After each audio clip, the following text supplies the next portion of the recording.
इस वीडियो में हम दक्षिण भारत में बहने वाली प्रमुख नदियों के बारे में अध्ययन करेंगे। हमने अपनी पिछली वीडियो में हिमालय से निकलने वाली नदियों के बारे में चर्चा की है। अगर आपने वह वीडियो नहीं देखी है तो आप उसे अवश्य देखें। दक्षिण भारत में कई महत्वपूर्ण नदियां बहती हैं। यहां बहने वाली प्रमुख नदियों का विवरण इस प्रकार है। नर्मदा नदी।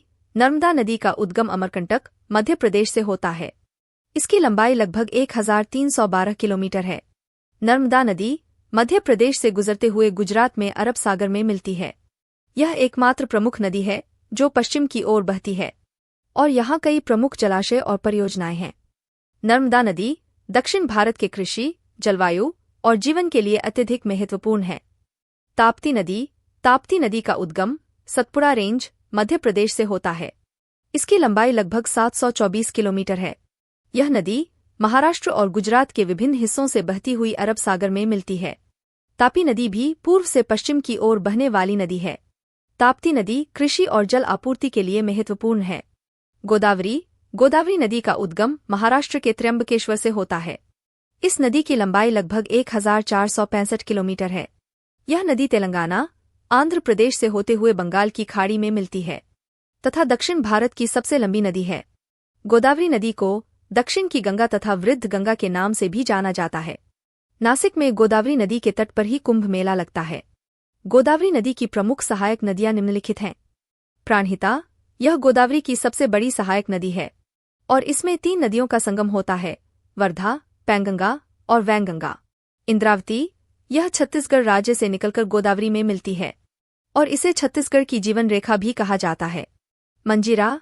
यह कर्नाटक से निकलती है और महाराष्ट्र तथा तेलंगाना के बीच बहती हुई गोदावरी में मिलती है। पेंगंगा। पेंगंगा बुल्ढाना जिले के अजंठा ग्राम के समीप पहाड़ियों में उत्पन्न होती है। यह नदी वर्धा नदी की उपनदी है और गोदावरी में मिलती है। सबरी।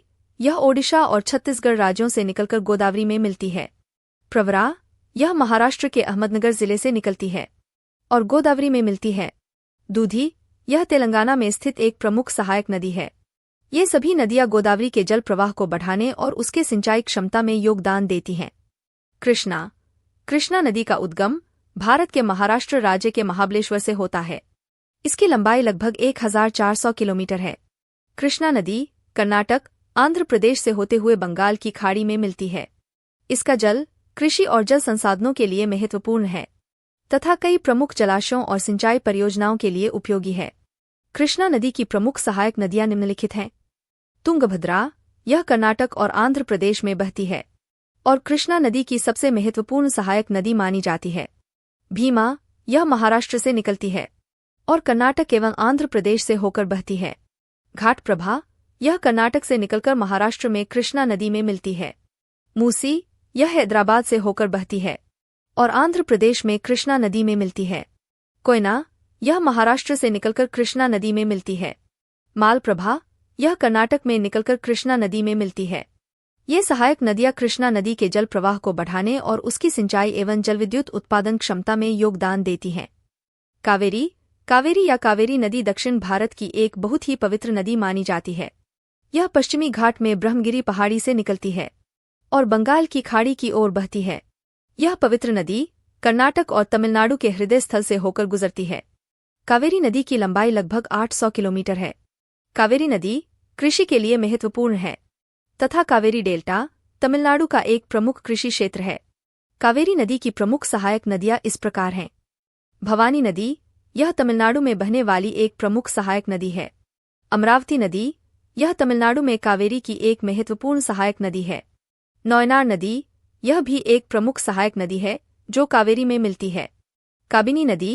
यह कर्नाटक और केरल राज्यों में बहने वाली कावेरी की एक प्रमुख सहायक नदी है। हेमवती नदी। यह कर्नाटक में बहती है और कावेरी की एक सहायक नदी है। अर्कवती नदी। यह भी कर्नाटक में बहने वाली एक सहायक नदी है। इन सहायक नदियों के साथ कावेरी नदी का जल संग्रहण क्षेत्र बहुत बड़ा हो जाता है जिससे यह दक्षिण भारत की एक महत्वपूर्ण नदी बन जाती है। महानदी।